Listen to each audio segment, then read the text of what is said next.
Hey guys, what's up? That's a tap with CT and DJ here to talk about the UFC fight night on the weekend, UFC Mexico City. It was an eventful one, DJ, action packed. How are you Yep. feeling? Ready to talk about Feel it?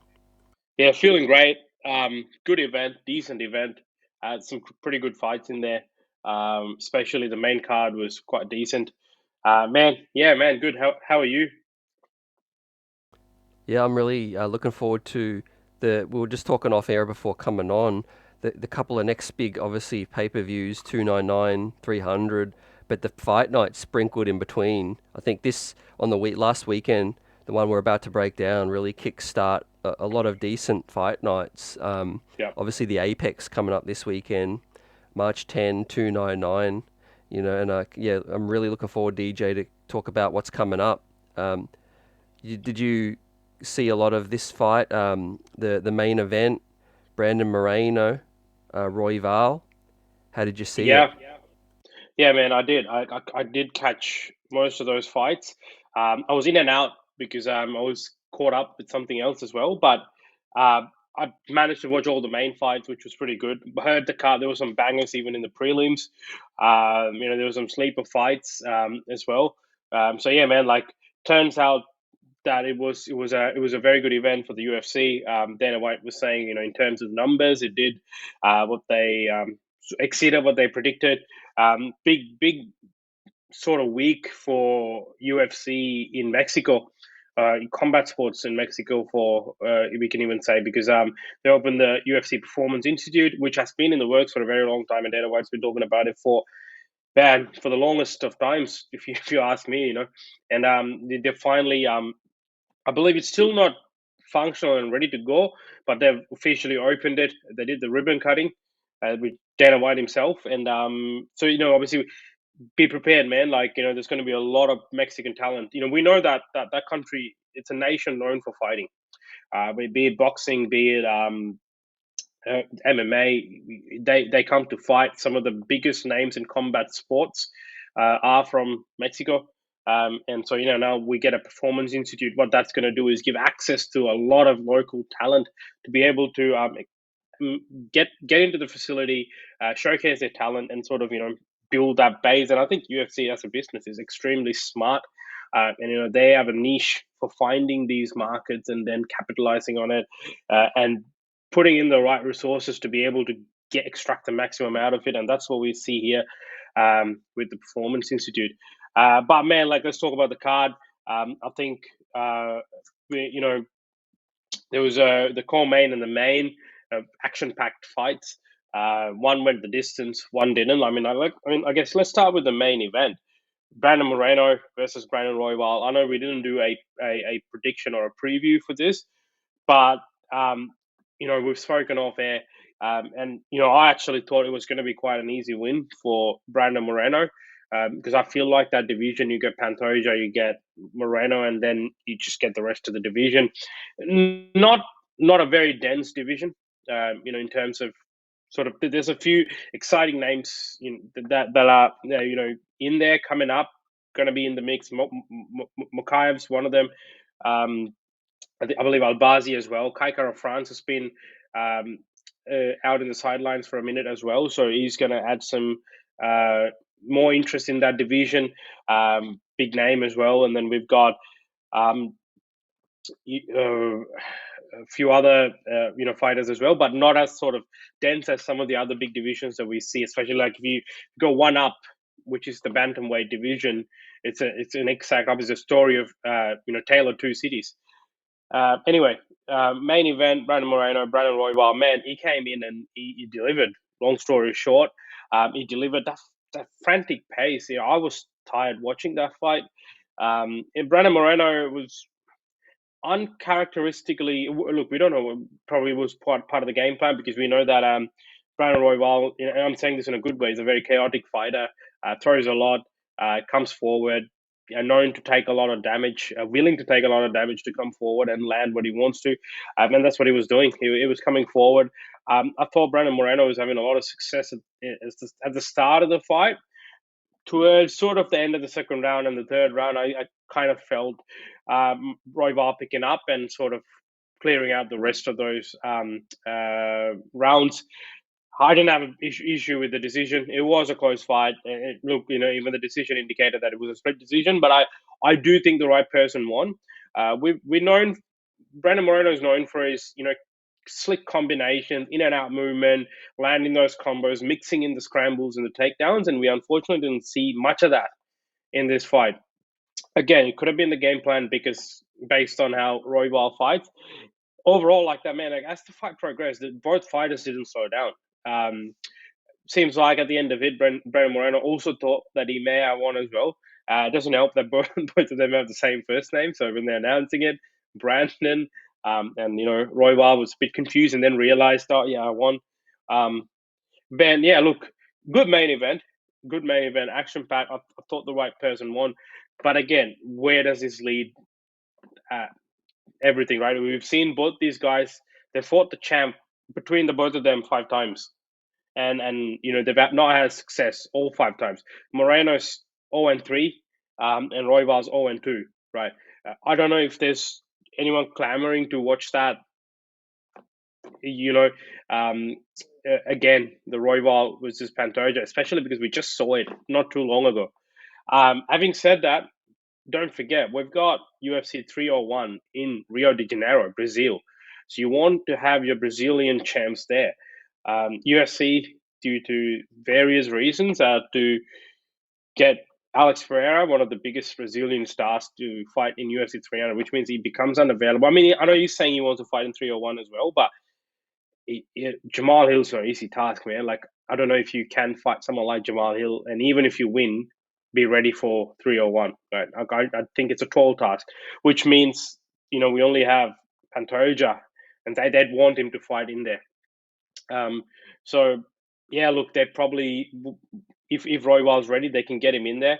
Makayev's fighting this weekend. That's another matchup to watch as well. So yeah, look, I don't know. There's plenty of options, but not plenty of options, limited options. Sorry.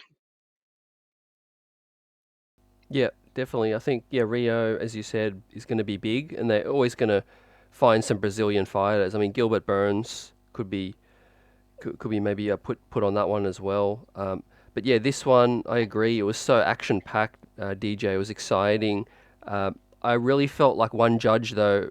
I can't remember the exact scoring, but it was pretty lopsided, Yep. and I felt it was a little closer than that. Moreno, landed a lot of damage as well, as Yes, he correct. does, as you said, a lot of combinations. Yeah. Maybe he's not got the same knockout power. He's been through a lot of wars Yeah. recently, but he just landed on a lot, but he just couldn't seem to put Royval down. Yeah. I guess they are. They're not exactly heavyweights as well. So Yeah. I'm with you. And in terms of what's next, I guess those guys are going to factor in. But big event. Happy with this main event for Yeah. Mexico. Yeah. It lived up to its billing. Yeah. I mean, it had all the flavors of a Mexican fight or a Mexican card, especially the main event. Um, look, something Including the a stat, crowd. including the crowd. Apparently, there was a fight of the night bonus given to the crowd as well. Like, and we'll talk about it as well. But yeah, look, one of the stats that I want to point out is the strike accuracy. I think, let me check. I believe, if I'm not mistaken, um, Royval's significant strikes, or the strike accuracy was 32%, compared to 54% for Moreno. Like, Moreno was more accurate. Look, he was throwing less, but he was more. He was landing more. He was very economical with what he was doing, and he was able to land most of what he was throwing. Whereas Royval was the opposite. He threw a lot more, but landed a lot less. Hence why I said, like, it was a very chaotic fight. That's a stat that's quite interesting because you do tend to think, accuracy does count because it's not just about throwing. You got to land, and the fact that Brandon Moreno was able to either defend or evade those strikes, again, showcases that close fight. If this fight had gone the other way, I don't think anyone would have had an issue. It was such a close fight. It could have been, oh yeah, it was Moreno. Um, Having said that, like, you got to look at some of the other factors too. The forward pressure, Royval had a lot of that. controlled the octagon a lot more. I believe maybe there was so there was 3 takedowns for Moreno, 1 for ROYVAL, significant strikes. Clearly, ROYVAL had a lot more, so that tips in his favor too. So there are a fair bit of stats that tip in ROYVAL's favor, but like you said before, by no means was it a bad performance by Moreno. It's just not the Moreno that we are used to seeing. Yeah, definitely, and yeah, look forward to seeing what's next. Obviously, I do feel like ROYVAL will get that shot again, but yeah, maybe they wait a little longer. Um, DJ, the event was really solid overall, and I think the co-main was very action packed as well Yeah, between a guy I've seen live, Yair Rodriguez yeah. against, of course, Brian Ortega, who took damage in this one, ended up with a black eye, but won the submission. How did you see that one? How did he do it? Man, look, this was something that was, to be honest and to be fair, this was the fight that I was most excited for throughout the entire card. Like, I love Brandon Moreno. I love what he brings to the table. But for me, this was the fight that I was, waiting for. It was a great fight again for however long it lasted, 3 rounds. It was action packed. Man, there was a lot of questions going into this, especially for Brian Ortega coming in after a 4-year layoff. The last time he fought, Rodriguez injured his shoulder and had to step out, stay away. 4 surgeries, I believe. Then comes back. Seems like from what he was saying, a lot of personal battles as well. And then he comes in and fights Jair Rodriguez, UFC Mexico City. Tall task, top contender in that division. This division's now got a lot more exciting with what happened last week, with the whole, new champ, the big shake-up and everything. Now all of these guys all of a sudden have a shot at the title again, because we know Ortega lost to Volkanovski, Rodriguez lost to Volkanovski. So going into this fight, it was kind of looked at as not a number one contender fight, but possibly up there, having that option to be a contender fight. The first round went exactly the way I thought. It's going to be, first of all, man, like, I don't know if you saw this, he was jumping up and down and he rolled his ankle even before the fight started. It's one of those things where I think Ortega, he's got some bad luck going his way. But, obviously by the end of the fight, he turned that around and got the win. The first round, I expected Ortega to be slow, a bit rusty, purely coming off, active competition, coming back into active competition after such a long layoff against a top contender. And then he comes in, man, and he just gets hammered. Yair Rodriguez sends him to the cameras multiple times. And then, you see him, his timing was off. He couldn't really do much. And Yair Rodriguez had a very, very strong start to the fight. And I was expecting that to continue in that way. And we've seen Ortega in his past performances sort of having a lot of trouble and taking a lot of damage. Seems to be the theme lately with Brian Ortega. And in this as well, in that very first round, he took a lot of damage. But then he rallies up, man. He rallies around, comes back, and wins the second round. A lot of ground control, takes him down. Yair Rodriguez seemed like he couldn't do much once he got taken down. And then, wins. So we go into the third round 1-1. Now we've got a fight. And man, pretty slick. Brian Ortega, as he's known for his submissions, he's known for his jiu-jitsu, and there was no surprise. He was so slick, was able to outmaneuver Yair Rodriguez, takes him to the ground, and submits him. Um, I think he held on to the choke a little bit longer. He said he was just zoned out. He was trying to take it in, whatever it is. Gets the win. No, a lot of respect between these two, to the point where he said, "Don't raise my hand. I don't want to do that." And it kind of shows that sort of respect they share. And look, all of a sudden we have another contender. Yeah, I mean, I'm a real fan of Ortega and Yair. A tough, really tough blow for Yair because he really, his stock didn't drop in this one. I feel, DJ. Obviously, Yeah, he was the interim fighting for the interim belt with yeah, Emmett not too long ago. Last yeah, February in Perth when I saw that. But yeah, obviously a Mexican, hometown fighter as well. yeah, With that said, I think Ortega is definitely in the mix now, as you said. yeah, Submission artist. yeah, Remember, he almost put Volkanovski to sleep, yeah. right? The Um, triangle. yeah. So yeah, what do you think could be next? Interesting, man. Like, I think he's definitely up there conversation wise.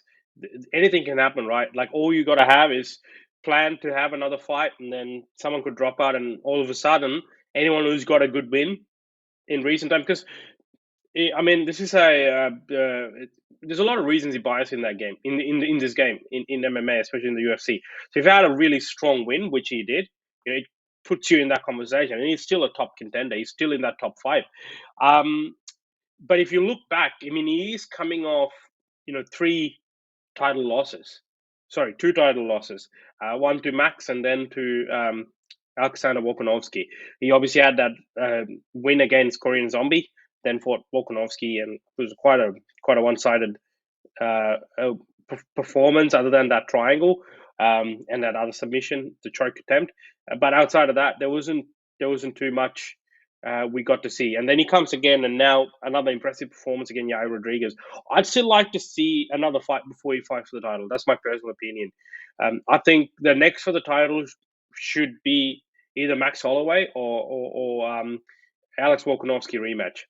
I don't. I think Brian Ortega. I would like to see him fight Mosvar Evloev. It's an interesting matchup. Two real good grapplers, and I like to see that play out. Evloev is undefeated.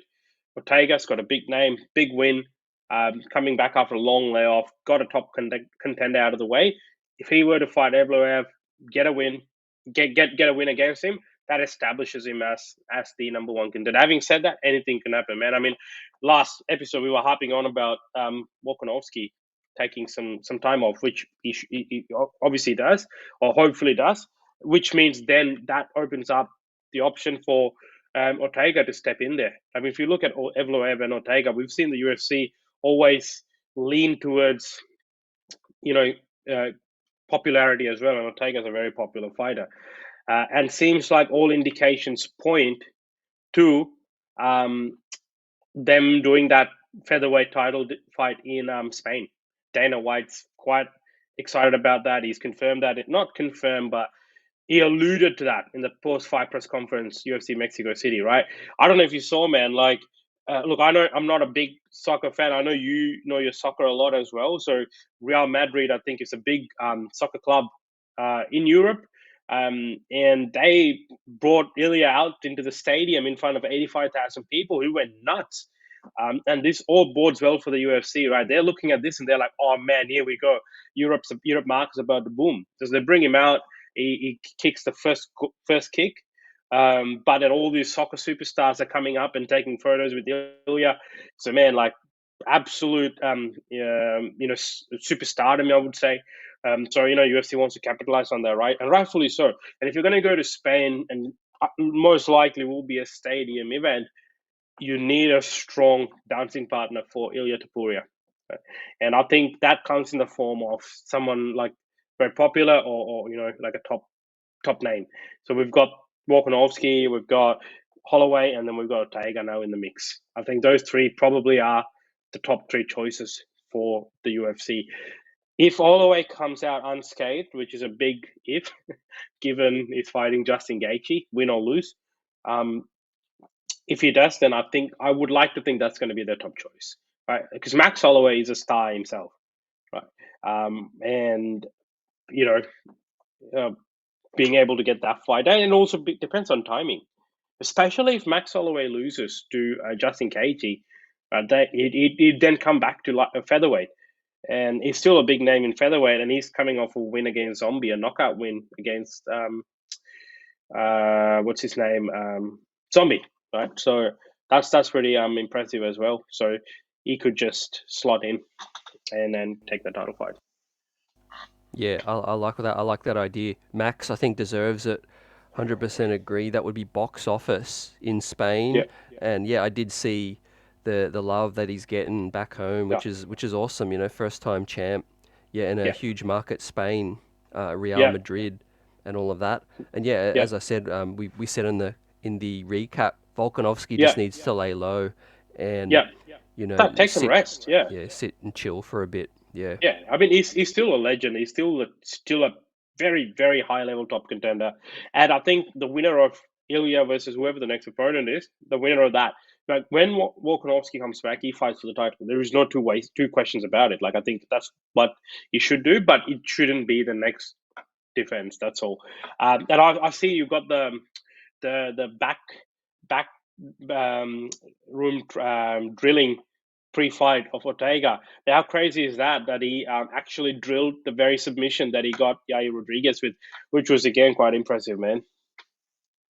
Yeah, he's an awesome opponent, and we talked about it. He almost put Volkanovski to sleep. So yeah, Yeah. I really look forward to the rest of that division playing out. What else stood out to you from this card? I mean, it was action Oh, packed. We talked about it. the fight of the night, man. I really liked the fight of the night. I think it was a. I don't know if you caught Daniel Selhuber's last fight. He's an extremely skilled striker. Extremely skilled striker, very clean with his strikes. Kind of reminds me of and he looks like him a bit too, Ryan Garcia, but in MMA. Very good with his defensive striking and very good also with his offensive striking. He went up against a tough opponent when I say tough, like literally physically tough, in Francisco Prado. Man, by the second round, like obviously, look, there was no questions about who the winner was. Um, you know, Saliba was just landing at will by the second round. It wasn't didn't help that Prado's vision was compromised, right? And it was funny. Like one of the instructions that was given is like get close, and then you don't need your vision to fight. Just go close to him and start throwing. Man, it was impressive that he stood the ground and took it to a decision. Prado, that is. But yeah, man, like he is a big prospect to look out for, Daniel Saluba.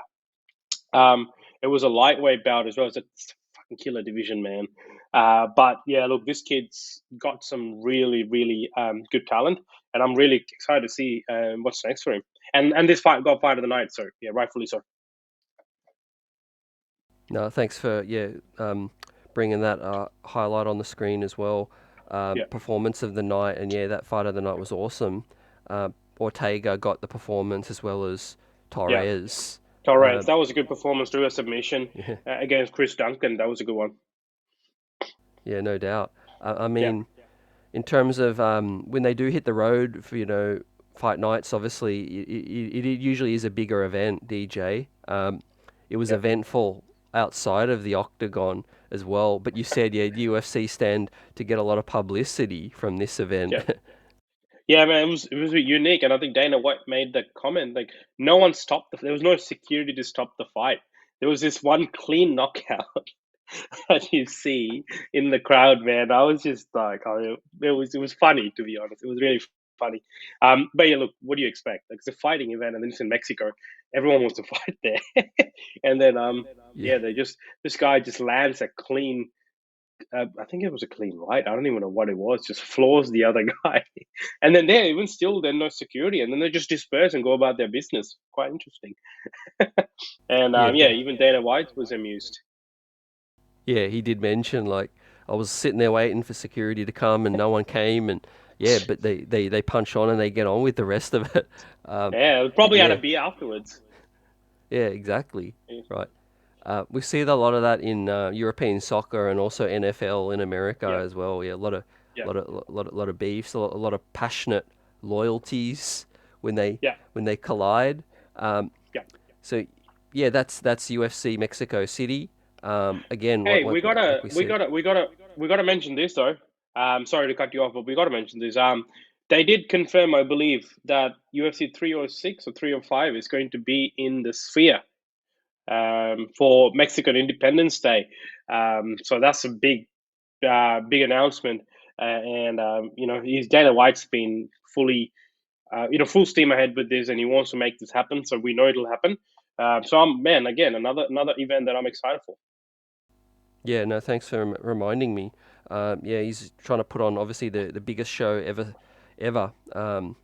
MMA at the Sphere, Yeah, MSG Vegas. So it's going to be yeah, huge. Yep. Look forward to the announcements for the cards in terms of what matchups we'll get. But yeah, yeah, this weekend we have Rosenstrike, which is on the main event, UFC Fight Night, and then March 10, the next pay per view, 299. Before we wrap up, DJ, I wanted to discuss, a topic that we often hear a lot about. This man's name needs no introduction. Conor McGregor, right? Not on yeah, UFC 300, still yeah, not confirmed with Chandler.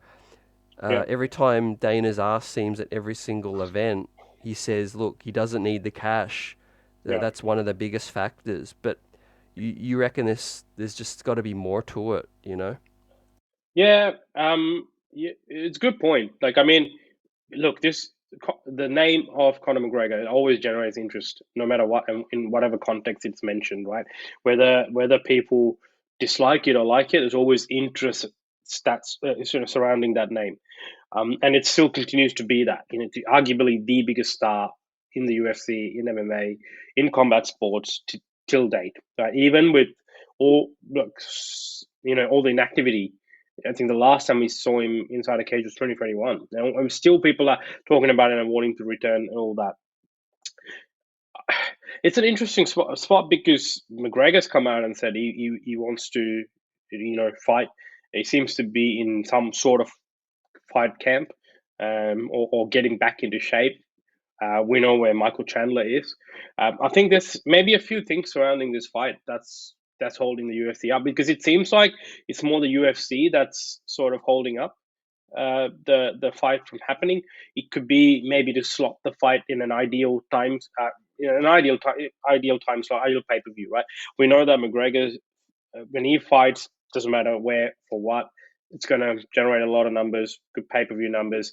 So for them, it's like, say if they come across, oh well, we can't fill this September card, maybe we'll get McGregor in there, or this October card, maybe they're waiting for that.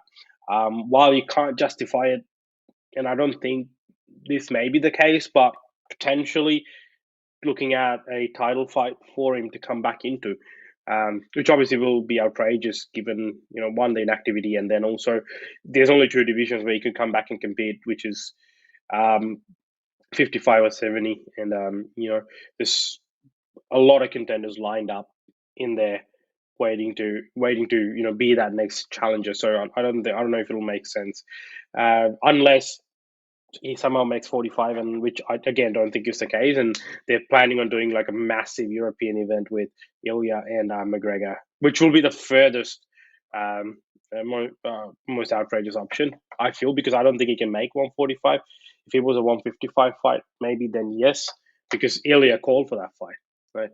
And we know McGregor's a big name. Um, so yeah, look, and I do agree he doesn't need the money, but I also feel like he does want to fight. I think he's been quite clear about that. Every time he's come out and spoken about this, he said, "Look, I want to fight." He even went up to the extent of announcing his date, like UFC Fight Night. I still feel that will happen. I feel it will happen. So yeah, Yeah, I guess the Chandler thing remains to be seen whether that's still going to mm, happen. But yeah, obviously he's going to eventually get back in the octagon. I feel like they're, yeah, as you're saying, they're saving it for, a huge fireworks sort of, because I mm. don't think he's got that many more in him, to be honest. Like he's been so No, it's, inactive.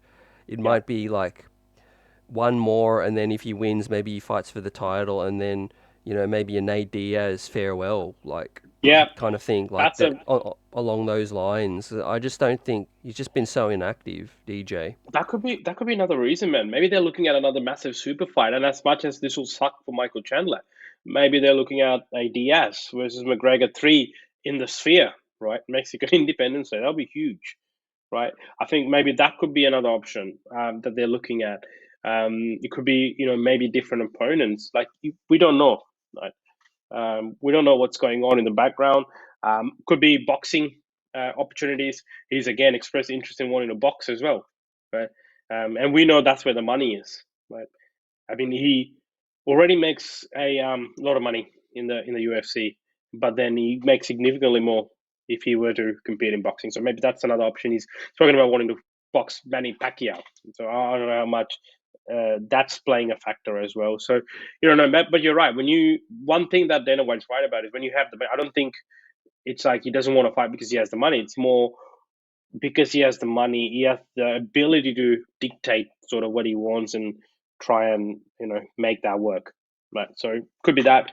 Either way, I think it'll be fun to see him back in the octagon. It'll just be a fun fight week. It'll be all the media, all the press conferences, everything will be fun. Then we'll have to wait and see how the fight plays out. Like you said, he's been quite inactive, but all this is if it happens. So we have to wait and see. It's a big if. I feel like Michael Chandler could have fought someone in the time they waited. So yeah. Yeah, no doubt. Yeah, I keep feeling for Iron Yeah. Mike because he's a factor in any division, Yeah. and he should have been active. But obviously, I do hope he gets it. I still look forward to that Yeah, matchup. man. It is a But fun I think fight. Like, Topuria calling Connor out recently, adds another dynamic, new yeah, blood. yeah, and that title there, but it was just impossible. I feel like it'll be impossible to even during his prime. It was difficult for him. Then, like, let's make a note that McGregor's never missed weight, and he's a professional when it comes to that. He takes the fight business very seriously. But yeah, like we haven't seen him being able to cut that weight. We went to 155, which is reasonable, but I think it'll be too tough to go to 145. Yeah, unless Topuria went up or something. But yeah, I'm Then the just not belt won't really be in contention. yeah. I'm Yeah. just not interested in really seeing that. I prefer a No. Gaethje, Connor, or like I said, a Diaz, a Chandler, those kind of things. Man, Maybe even an Islam. Could you imagine what an Islam Connor thing would do?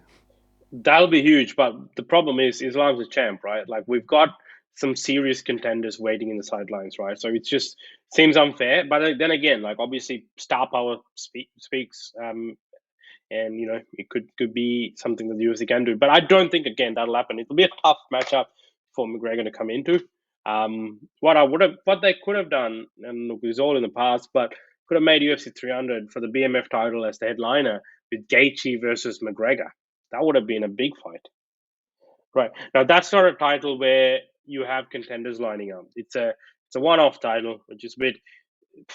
It's interesting because Dana White said, "Oh, it's a one and done with Masvidal and Diaz, and then now Gaethje and Poirier for it." Okay, fine, fair enough. And then now they're defending it too, so it's a bit interesting. So, what if someone in the 85 division wants to be a BMF? How do they can get the opportunity? You know what I mean? Like, so how does that work? It's an interesting dynamic with that belt. But attaching McGregor, that would have been massive, which means they could have saved Pereira for 301, which makes sense. Rio, hometown, massive star. And Holloway could have then fought. Holloway could have then fought Ilya for the title. It would have all worked out really, really well, but it wasn't the Yeah. case.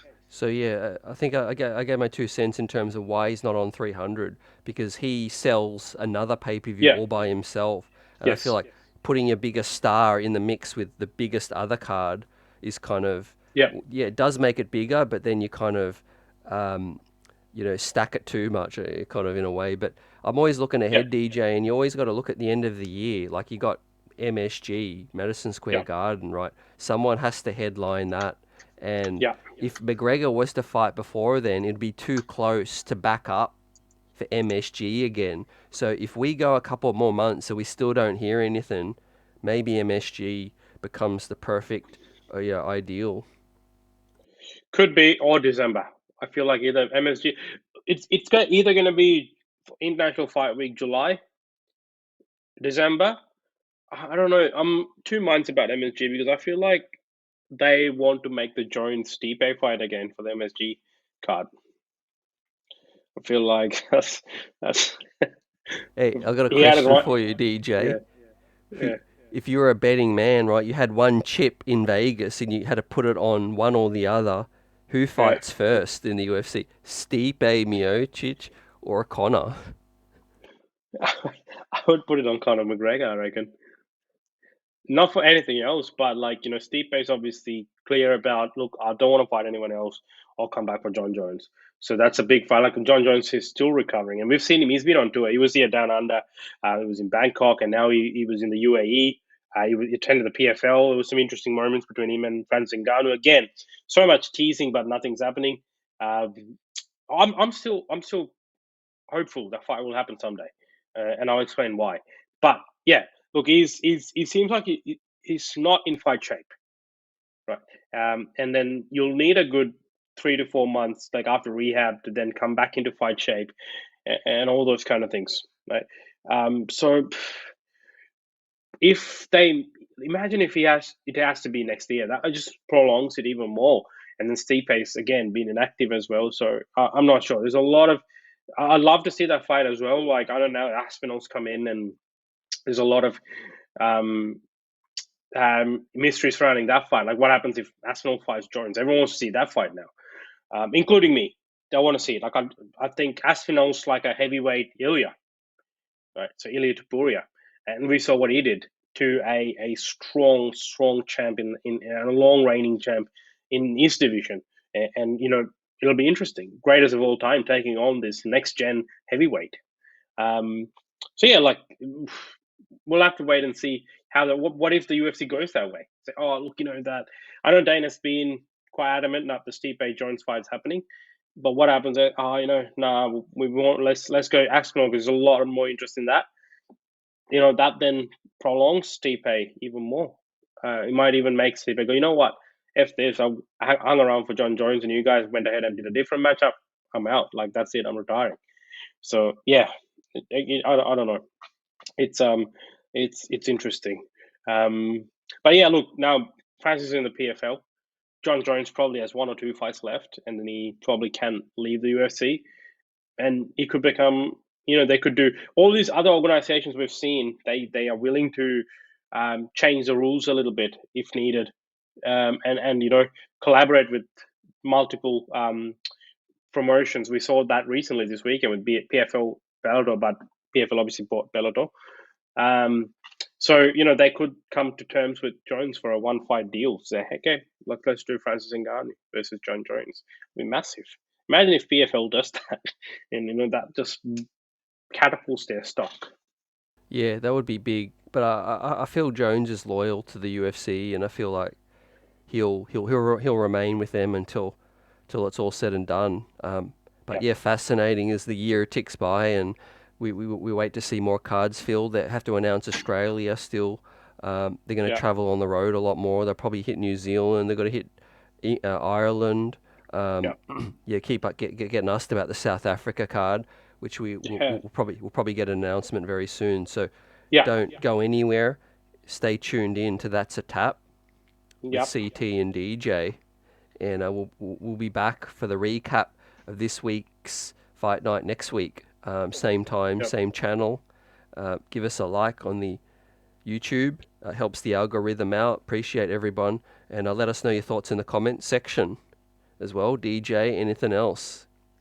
Nothing else, man. Like we thank obviously we've got a group of loyal followers who constantly, check out our content and then reach out to us, give us their feedback. And I mean, you know who you guys are. We appreciate you. Thank you for that. And then we're looking to continue to bring our thoughts about all these events, moving forward. Yeah, definitely. And our boxing fans as well. George Kambosos Lomachenko is going to be taking place down under where we are in Perth. Unfortunately, neither of us will make it, but we'll be there watching and giving our preview and recap on that one. Hey, as man, well. I gotta say, Perth is booming. They had a WWE event over the weekend. Kambosos and Lomachenko, one of the biggest stars in boxing. Lomachenko is fighting in Perth. We had the UFC event last year.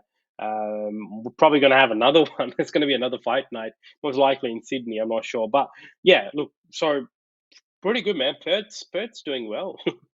Yeah, that big It's stadium. so far from Melbourne. Optus Stadium, the brand new technology and 60,000. It's a good stadium. Ilya Topuria versus McGregor in the Optus Stadium. Let's go. Thanks, guys. We'll talk soon. Peace.